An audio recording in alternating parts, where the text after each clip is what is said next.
which typically for a triangle has been 1/2 times the base of the triangle times the height of the triangle. Go ahead and add your highlights to the triangle that's on the page as well. Along the bottom, I highlighted it orange because if we pick one of our angles over here, that would be the reference angle, and that would make these two sides adjacent in their own respective triangles to those reference angles.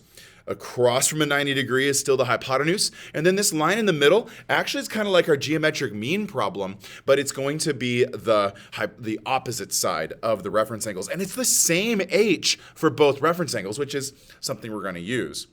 So if we're going to take the formula 1/2 base times height and we're going to change it so that this triangle, which has the height h clearly right there, and write it with the base, well, this base along the bottom would be all of this line x and all of this line b minus x. And so I'm going to add a little note right here with a little curly loop.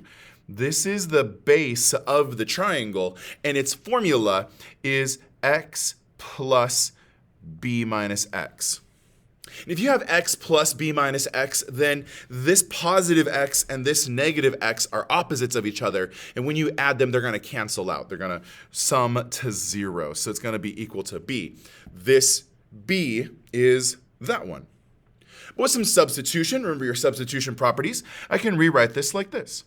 X plus b minus x times h.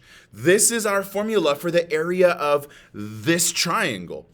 Base times height. Now, if we are trying to find the trigonometry, sine, cosine, tangent, sine is the opposite over the hypotenuse, then we're going to write the ratio that represents the sine of c and solve for the height h. So we're going to put reference angle at theta at c. That's going to leave us with the opposite side and the hypotenuse, h and a.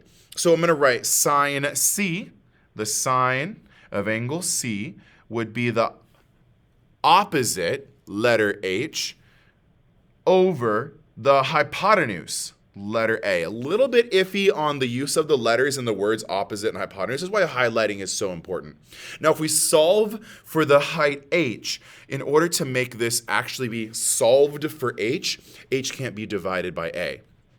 Multiply both sides of the equation by the denominator, a.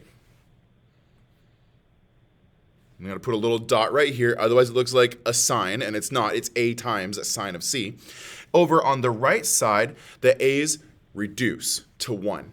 Therefore, we have solved for h. In essence, this means h equals a times sine of c. This a value up here, this angle measure for the sine of c, and now that's going to be the way that we can calculate the height of the triangle. We have our formula. Our formula says 1/2 bh, and then h can now be rewritten as a times sine c. So area equals 1/2 times the base. So all of this being the base, b. And now, instead of writing h, I'm going to substitute what h equals, which is this a times sine c in the place of h. The sine of an angle is in a right triangle is the ratio of the opposite side to the length of the hypotenuse.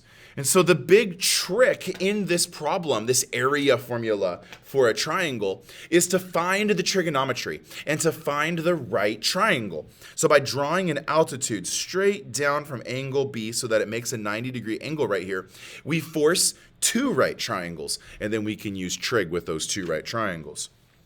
This now means that we can use the area formula, a times the area is 1/2 times a, b, sine c. And it's all multiplication to determine the area of any triangle when you know the length of two sides and the measure of the included angle. So our area formula is 1/2. Remember, this is a, 18. This is b, all of the bottom. And then times the sine of 32 degrees. I don't have my yellow calculator here. I'm trying to wrap this video up in the next 15 seconds, but I'll say this one. This is 100% purely a calculator problem at this moment. We have our A and our B and our angle C in the right location, 1/2 AB sine C, and when we're all said and done, we get 104.9. This is centimeters, so centimeters square. Boy, that's it. That's actually one of the easiest formulas this entire module that you've had to learn, because it's just plug in the information that you have. Highlight will help. Thanks for liking, commenting, and subscribing. Page 602 is next. See you in the next episode.